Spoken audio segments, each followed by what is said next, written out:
Donc dans cette vidéo, nous allons faire la méthode 3 du chapitre 11 sur la dérivation deuxième partie qui concerne la convexité.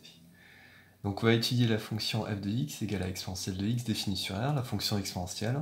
On note C indice f sa courbe représentative. On va d'abord montrer que cette fonction est convexe. Alors c'est une fonction classique. Alors on calcule sa dérivée première qui est elle-même. On calcule sa dérivée seconde qui est elle-même aussi.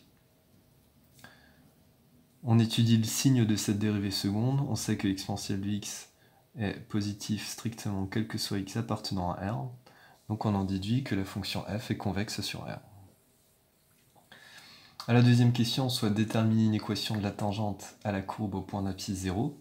Donc pour cela, on utilise la formule qu'on avait vue dans le premier chapitre, donc à savoir la formule donnant l'équation de la tangente à un point d'abscisse A, donc ce sera f' de a fois x moins a plus f de a, plus f de a. Donc en remplaçant a par 0, on aura f' de 0, fois donc x moins 0, c'est-à-dire fois x, plus f de 0. Donc f' de 0 correspond à exponentielle de 0, f de 0 correspond aussi à exponentielle de 0, et comme exponentielle de 0 vaut 1, on aura 1 fois x, c'est-à-dire x, plus 1.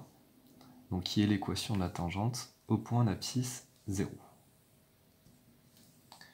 À la question 3, on nous demande d'en déduire que pour tout réel x, exponentielle de x est supérieur ou égal à x plus 1. Alors on sait que la fonction f est convexe d'après ce qu'on a déterminé à la question 1.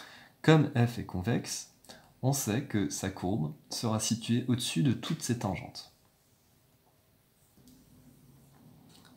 Voilà, donc si on représente cette fonction f, et que je prends deux tangentes au hasard, la courbe de la fonction f sera au-dessus de ses tangentes.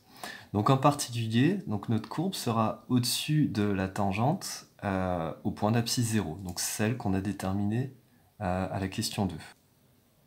On aura alors la chose suivante, vu que la fonction f a une courbe représentative qui est au-dessus de ses tangentes, en particulier celle au point d'abscisse 0, donc on aura que f de x sera supérieur ou égal donc à x plus 1.